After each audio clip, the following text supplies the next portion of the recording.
two scenarios here. We have, as you've explained so eloquently, you have a school that has lots of rooftop space, creates a new revenue model, and uses its own energy, but also trades off energy that it doesn't need to a CPO. Everybody makes money. It's a win-win-win along the way.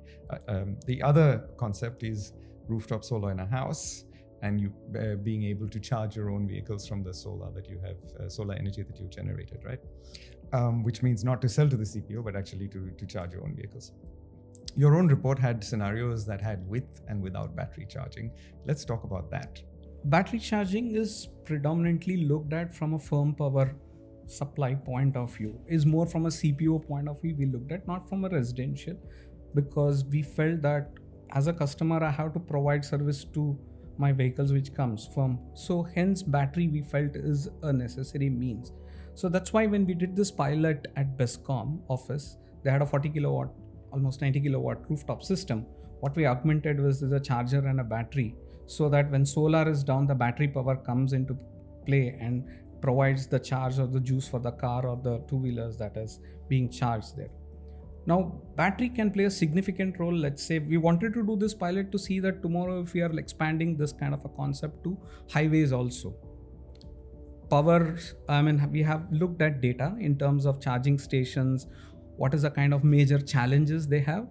One of them is the power loss. That is sudden unscheduled power cuts in certain spaces, which puts them at a challenge. Now imagine a CPO on a highway which is supposed to give you power, and you're sitting on a car and you want to charge it, you don't have enough juice, but you have solar, but you wanted to use in the evening time. So that's where battery comes into play, and it can provide that energy. Now there is a cost associated to it, which is beneficial. So if you look at the pricing of the charge point operators today, Bescom in Bangalore charges around 7 to 8 rupees per unit, whereas the other private players almost go up to anywhere between 15 to 25 rupees per unit.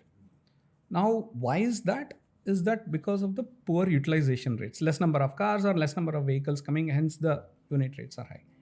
Now, on the other hand, if you start bringing in the battery into the system, you are not able to give firm power or guaranteed power, uninterrupted power to your customer in this case, but also make more money in this case because you are able to give them that quality power which will not be in a remote station. So hence we looked at this battery integration from that point of view as an experiment, because it was a pilot plant and we were looking at, can this be scaled again?